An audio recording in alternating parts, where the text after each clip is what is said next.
polisi lain mendekat, kata petugas, ini bukan urusan wilayah, ini urusan negara, ujar Dedi. Jadi begitu kata Dedi, si sopir mobil derek yang dipanggil untuk mengangkut Chevrolet akhirnya mengendarai mobil derek tarik. Dedi mengekor hingga rombongan 4 mobil dan derek gendong keluar di gerbang tol Karawang Timur kilometer 54. Setelah keluar dari gerbang tol, ia sempat memperhatikan rotor mobil derek gendong berbelok ke kiri ke kanan menuju Jakarta. Dedi melanjutkan perjalanan ke arah jalan tol Cikampek Padalarang. Oke. Ia tidak melihat keganjilan dari awal perjalanan hingga rombongan berputar balik. Saya juga tidak mendengar suara letusan senjata api. Dia tidak melihat keganjilan dan tidak mendengar suara letusan senjata api. Jika ada perkelahian dalam mobil, kata dia, rombongan mobil di depan seharusnya mengayun ke kiri atau ke kanan. Tak ada yang aneh pada perjalanan dini hari itu. Jadi saudara, menurut penjelasan dia, seorang sopir derek saja,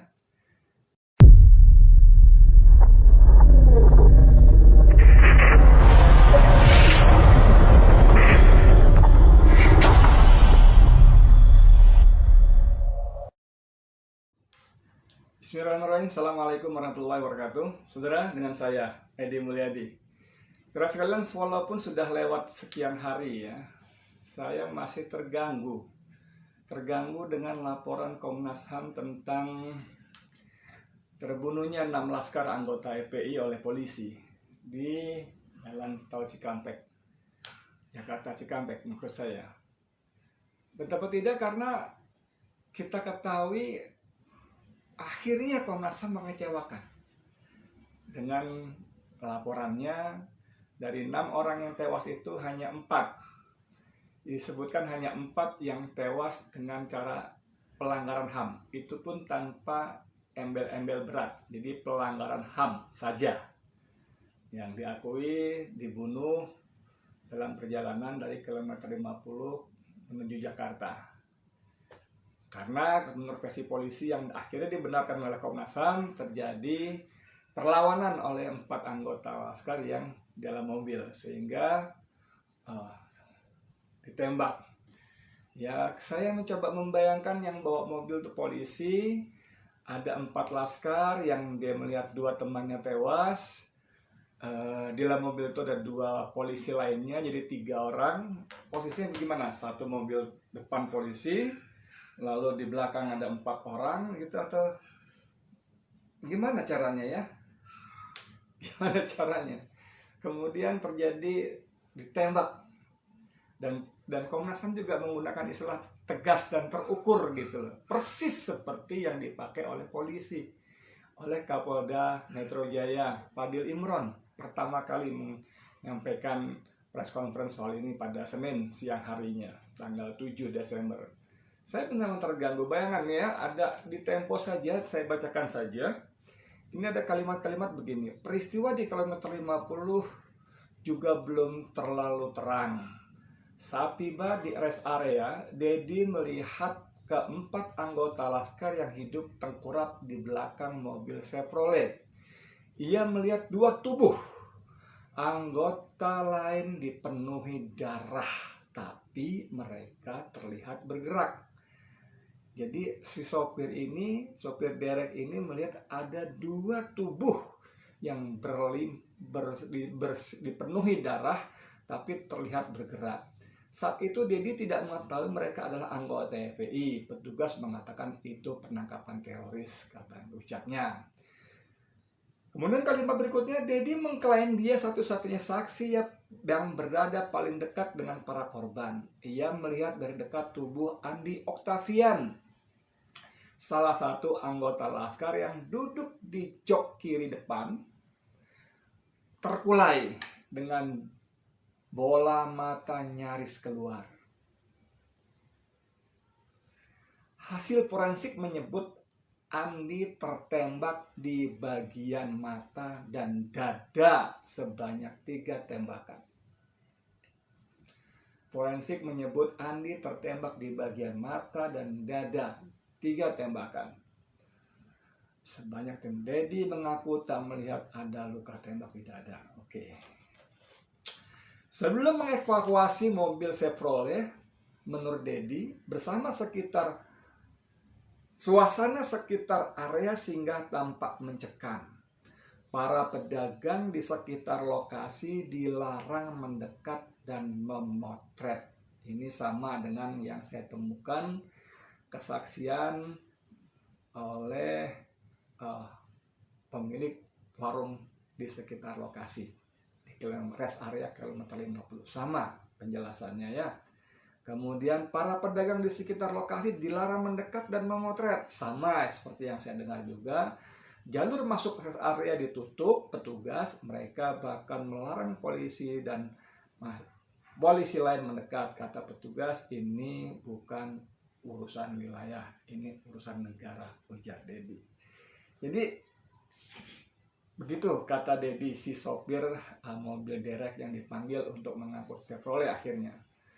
Mengendarai mobil derek tarik, Dedi mengekor hingga rombongan 4 mobil dan derek gendong keluar di gerbang tol Karawang Timur kilometer 54. Setelah keluar dari gerbang tol, ia sempat memperhatikan rotor mobil derek gendong berbelok ke kiri ke kanan menuju Jakarta. Dedi melanjutkan perjalanan ke arah jalan tol Cikampek Padalarang. Oke. Ia tidak melihat keganjilan dari awal perjalanan hingga rombongan berputar balik. Saya juga tidak mendengar suara letusan senjata api. Dia tidak melihat keganjilan dan tidak mendengar suara letusan senjata api. Jika ada perkelahian dalam mobil, kata dia, rombongan mobil di depan seharusnya mengayun ke kiri atau ke kanan. Tak ada yang aneh pada perjalanan dini hari itu. Jadi saudara, menurut penjelasan Dedi, seorang sopir derek saja, tidak ada peristiwa perkelahian di dalam mobil seperti yang disampaikan polisi sehingga 4 laskar lainnya terbunuh. Karena masyarakat sangat wajar kalau itu terjadi dalam perjalanan sebuah kendaraan di jalan tol, apalagi tentu mobil akan oleng ke kanan, ke kiri, mobat mabit lah gitu kalau kata bahasa sehari-harinya. Tapi dia mengatakan tidak ada, semuanya berlangsung secara normal-normal saja. Keterangan Dedi berbeda dengan rekonstruksi Badan Reserse Kriminal Kepolisian RI di lokasi yang sama pada pertengahan Desember tahun lalu. Polisi menembak 4 anggota Laskar Front Pembela Islam di dalam mobil karena memberontak di kilometer 51. Padahal menurut Dedi semuanya berjalan secara normal, tidak ada masalah apa-apa, tidak oleng ke kanan dan ke kiri. Sekitar 1 kilometer di rest area, para anggota FPI melawan, kata Direktur Tindak Pidana Umum Bareskrim Polri, Brigadir Jenderal Andi Kian Jayadi. Saudara sekalian, bagaimana kita menyikapi seperti ini? Ya, Dedi juga akhirnya menggunakan nuraninya, kalau bahasa dia di sini ya. Sopir derek ini sempat dikedipin mata sama salah satu laskar yang masih hidup. Awalnya dia nggak sangka mereka bakal dihabisi. Setelah dia lihat ke TV waktu Polda konferensi pers, kaget. Sempat dia nggak bisa tidur karena dia teringat anak yang sudah ngedipin mata tersebut sudah tewas. Baru dia merasa bahwa kedipan mata itu adalah isyarat. Akhirnya dia memberanikan diri ke FPI dan dengan segala konsekuensinya. Sopir derek itu 2 orang. Pada awalnya dia takut karena diskusi dengan temannya dibilang risikonya nyawa. Tapi Tapi karena dia nggak bisa hilangkan wajah anak yang mengedipkan mata tersebut, akhirnya dia putuskan untuk lapor ke FPI. Dia mengatakan dia bukan seorang ahli ibadah, dia seorang biasa saja. Tapi karena rasa kemanusiaan dan panggilan terhadap keadilan, dia beranikan diri. Saudara sekalian, saya bisa bicara apa dengan cara-cara seperti ini? Kalau seorang supir derek saja bisa nuraninya terganggu dengan peristiwa pembantaian seperti ini, bagaimana mungkin orang-orang pintar, orang-orang berpendidikan, orang-orang yang dianggap lurus yang berkumpul di Komnas HAM bisa mengabaikan fakta-fakta ini. Dan sungguh-sungguh benar-benar membuat saya terganggu adalah dalam laporannya disebutkan bahwa mereka tidak menyebut sama sekali adanya penyiksaan, saudara. Foto luka-luka selain bekas tembakan dan jahitan bekas otopsi, katanya itu adalah konsekuensi waktu, kata laporan Komnas HAM. Komnas HAM juga sama sekali tidak menyinggung-nyinggung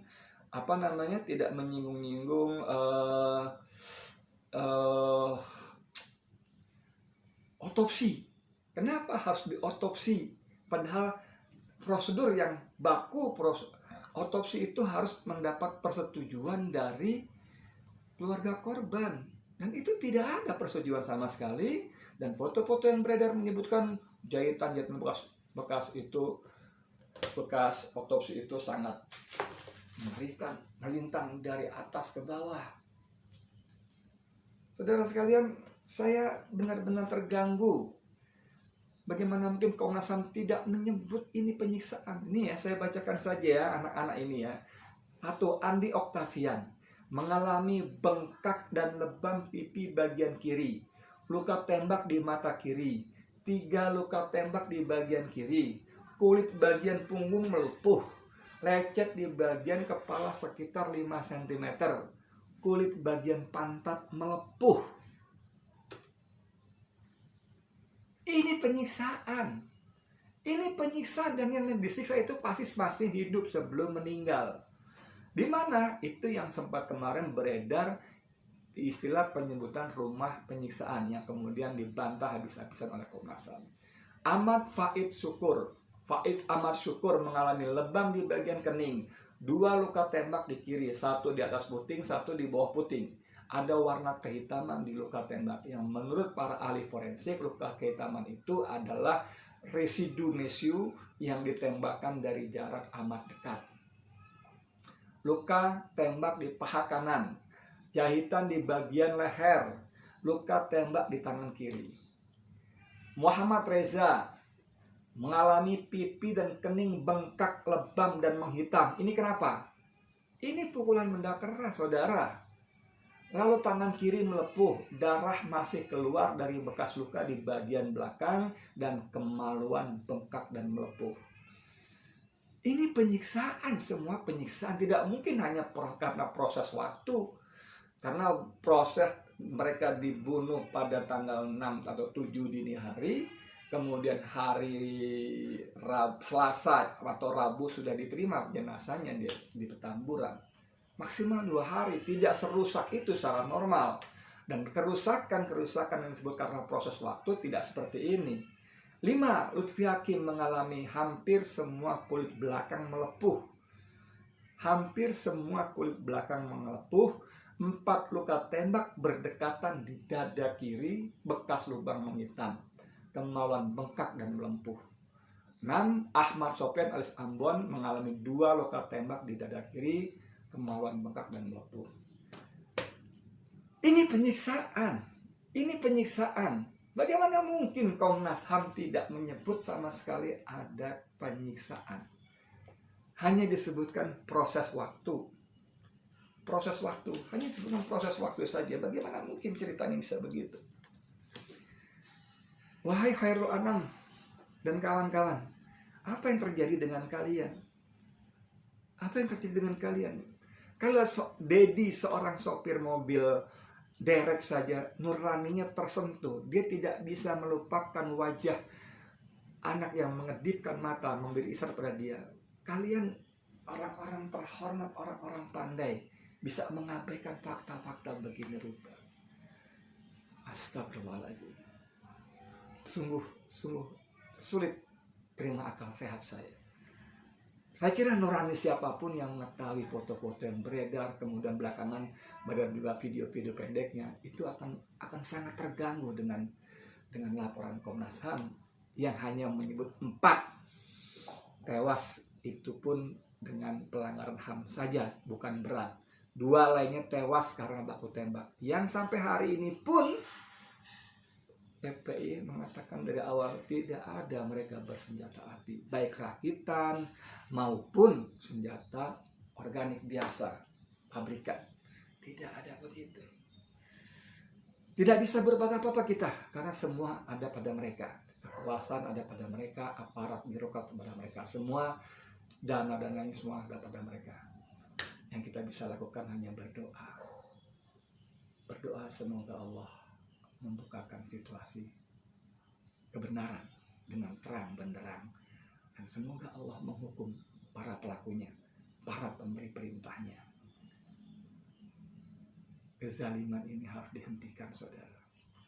Tim pencari fakta independen harus dibentuk. Sama sekali tidak cukup apa yang dilakukan oleh Komnas HAM. Sekian dari saya, Edi Mulyadi, untuk FNN. Assalamualaikum warahmatullahi wabarakatuh.